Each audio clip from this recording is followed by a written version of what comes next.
Here are solutions to homework set number 11 in ECE 476-676, Advanced Embedded Systems. This homework set is to use Bluetooth and your cell phone to control a motor and the NeoPixel.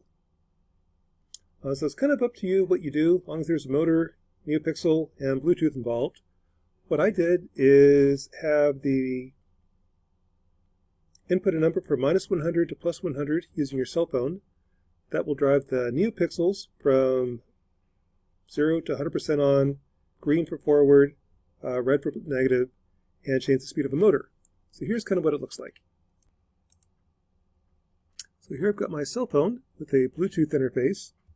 When I connect, disconnected, connect my Pi Pico board, I can then input a number. So we put a number like 15. It receives that number 15, turns on 15% of the LEDs in green, and then runs the motor forward at 15% speed. That also shows up on the LEDs. This is 15% on, light 16, light 17 is off. If I increase the speed to 30%, more lights turn on, 50%, 50, 75%, and 100%.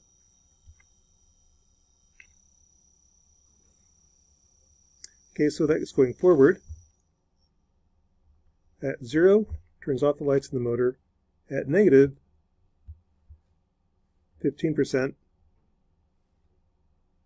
negative 15%. Light turns red, and motor spins the other way, and also on the lights. Now 17 is on, 16 is off. That's driving the H bridge in the minus direction. Minus 30%.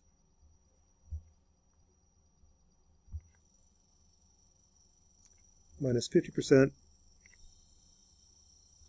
Minus 75%. Minus 100%.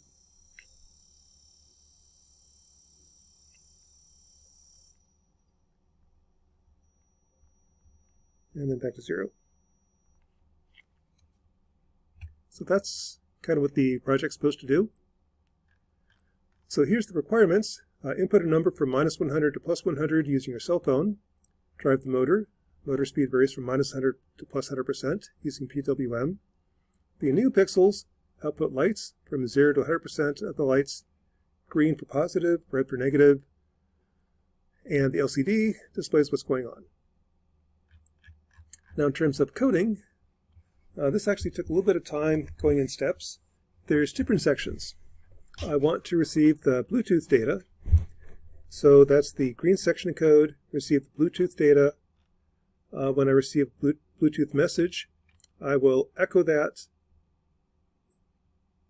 pull off the first 4 digits as a number, and return speed. Speed being a global variable. Also set a flag to let the main routine know that something happened.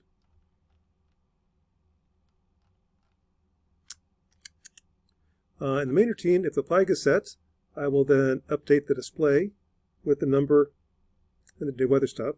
That was the first step. Input a number on Bluetooth, get it to show up on the LCD display.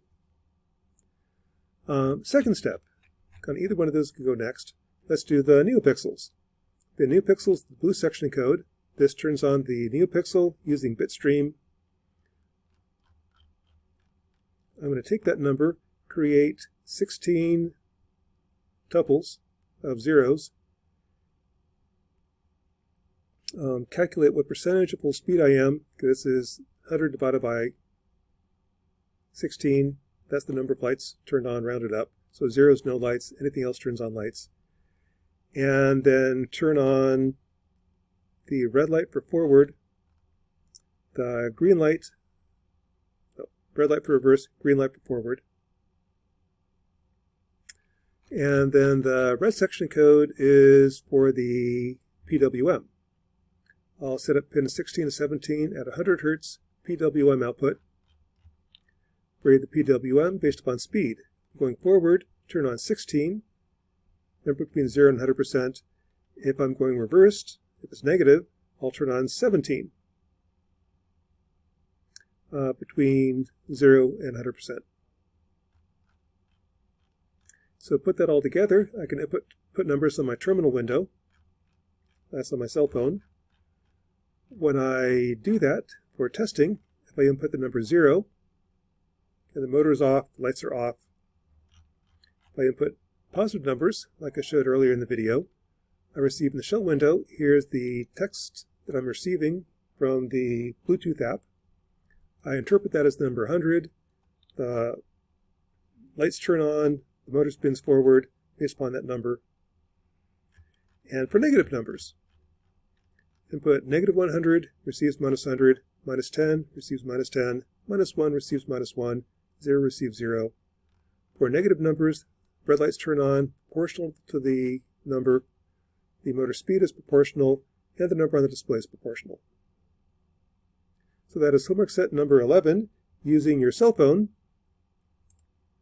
to control the speed of a motor and the neopixels. So here's 45%, 55%, 65%,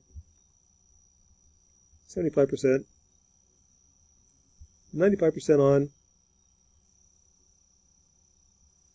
100% on.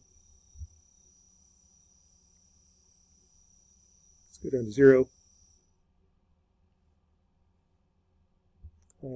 Let's see, minus 35%.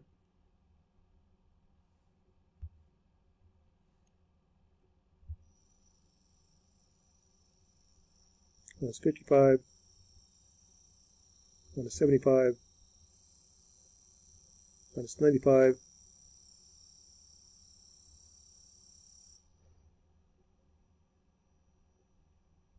Off. Homework set number 11.